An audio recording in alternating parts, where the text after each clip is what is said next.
Hello everyone, आज की इस वीडियो में हम कक्षा 6 की यूपी बोर्ड की किताब हमारा इतिहास का पार्ट 3 के क्वेश्चन आंसर सॉल्व करेंगे। तो शुरू करते हैं। फर्स्ट क्वेश्चन है, निम्नलिखित में सही विकल्प पर सही का निशान लगाइए। सिंधु घाटी की सभ्यता थी तो कौन सी थी? ग्रामीण सभ्यता, नगरीय सभ्यता या फिर अर्धनगरीय सभ्यता? तो आंसर होगा ऑप्शन नंबर ख यानी कि नगरीय सभ्यता।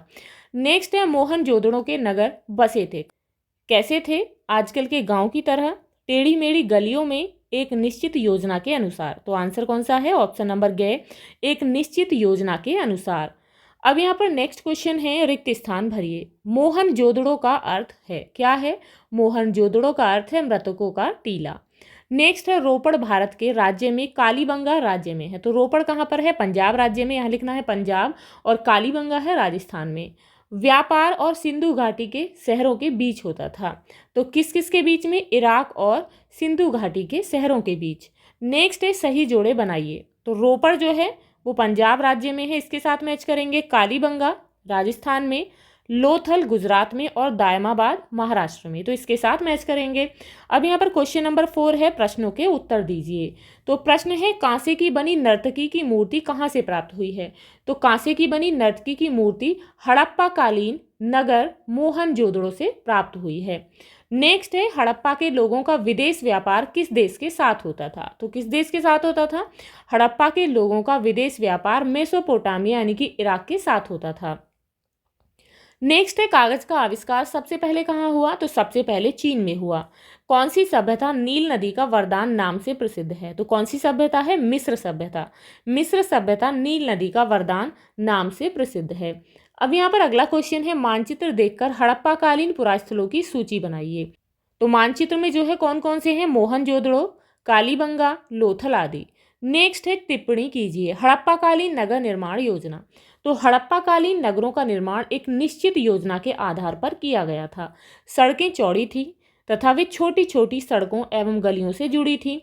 सड़कें पूर्व से पश्चिम की ओर तथा उत्तर से दक्षिण की ओर जाती थीं। सड़कों के किनारे पक्की नालियां बनी थी। हर घर की नाली बड़े नालों से मिल जाती थी। हर नाली में हल्का सा ढाल होता था ताकि पानी आसानी से बह सके। इससे पता चलता है कि इस सभ्यता के लोग सफाई और स्वच्छता के प्रति जागरूक थे। अब यहाँ क्वेश्चन है, हड़प्पा कालीन व्यापार। तो यहाँ पर आपको हड़प्पा कालीन व्यापार के बारे में लिखना है। हड़प्पा के नगरों से पत्थर, हाथीदांत, धातु एवं मिट्टी की बनी वस्तुएं मिली हैं। कुछ विद्वान सोचते हैं कि ये वास्तव में व्यापारियों की मोहरें थीं। ये विभिन्न आकार की हैं। इन मोहरों पर आदमी की आकृतियां, कुछ पर जानवरों की, पौधों की और कुछ पर बर्तनों की आकृतियां बनी हुई हैं। व्यापारी जब एक जगह से दूसरी जगह सामान भेजते थे तो सामान बांधकर उस पर गीली मिट्टी छापते होंगे और गीली मिट्टी पर अपनी मोहर से छाप बना देते होंगे ताकि उनके सामान की पहचान बनी रह सके। तौल और नाप के लिए एक बटखरे और पैमाने का प्रयोग करते थे। ऐसी मोहरें दूसरे देशों में भी पाई गई हैं, खासकर मेसोपोटामिया जो कि अब इराक है में। लगता है कि उन दिनों इराक और हड़प्पा के नगरों के बीच में व्यापार होता था। नेक्स्ट है, हड़प्पा कालीन रहन सहन। तो उस समय जो है यहाँ पर आपको हड़प्पा काल के रहन सहन के बारे में बताना है। चावल, गेहूं और जौ हड़प्पा वासियों के मुख्य भोज्य पदार्थ थे। ये लोग सूती एवं ऊनी दोनों प्रकार के वस्त्र पहनते थे। यहाँ के निवासी गेहूं, जौ, कपास, मटर, तिल और चावल की खेती करते थे। ऊंचे कंधों वाले बैल, गाय, भैंस, बकरी, भेड़, सुअर आदि और ऊंट इनके पालतू पशु थे। हार, कंगन, पाजेब यानी कि पायल, बाली, अंगूठी उनके प्रिय आभूषण थे। मनका बनाने का कारखाना चन्हुदड़ों से प्राप्त हुआ है। नेक्स्ट है, हड़प्पा कालीन देवी देवता। तो हड़प्पा काल के देवी देवता कौन से हैं? हड़प्पावासी मिट्टी से देवी देवता की मूर्ति बनाते थे। इस प्रकार की एक मात्र देवी की मूर्ति खुदाई में प्राप्त भी हुई है। इसके अलावा पत्थर के चौकोर पट्टे पर एक आकृति के सिर पर भैंसे के सींग का चित्र भी मिला है। उसके चारों तरफ कई जानवर बने हैं। संभवतः सिंधुवासी इन्हें पशुओं का देवता मानकर पूजते थे। कुछ मोहरों पर पीपल की पत्तियां और सांप की आकृतियां भी बनी मिली हैं। शायद वे इनकी भी पूजा करते थे। इतिहासकार मानते हैं कि हड़प्पावासी मातृशक्ति की उपासना, शिव की पूजा, वृक्ष पूजा और पशु पूजा करते थे। अब यह प्रश्न है कि सिंधु घाटी के नगरों के बारे में लोगों को कैसे पता चला? हड़प्पा सभ्यता के नष्ट होने के क्या कारण हो सकते थे? तो यहाँ पर आपको इसका आंसर देना है। सन 1921 में पुरातत्वविदों ने पंजाब प्रांत में हड़प्पा नामक स्थल की खोज की, जिसके अध्ययन से ज्ञात हुआ कि यह एक नगरीय सभ्यता के अवशेष हैं। इसी प्रकार सिंध प्रांत में मोहनजोदड़ो की खोज हुई। जब इन स्थलों की विस्तृत खुदाई हुई तो नीचे दबा हुआ पूरा का पूरा शहर निकल आया। धीरे धीरे खोज आगे बढ़ी और पता चला कि उस समय कई नगर थे। ये सभी नगर सिंधु नदी और उसकी सहायक नदियों की घाटी में बसे हुए थे। हड़प्पा सभ्यता के नष्ट होने के कारण हो सकते हैं बाढ़ या भूकंप, महामारी, आक्रमण, आग या फिर आर्यों का आगमन, यानी कि जब आर्य भारत में आए थे। किस कारण सभी प्राचीन सभ्यताओं का विकास नदियों के किनारे हुआ? नदियों से विशेष लाभ क्या थे? तो खेती के लिए पानी की उपलब्धता ने अधिक अन्न उत्पादन में मदद की। इससे व्यापार को बढ़ावा मिला, जिससे नगरों का विकास संभव हो सका।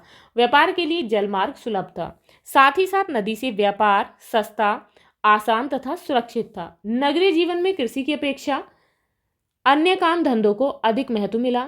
इन काम धंधों के लिए कच्चे माल की उपलब्धता तथा उससे निर्मित वस्तुओं ने नगरीय जीवन को और उन्नत बनाया।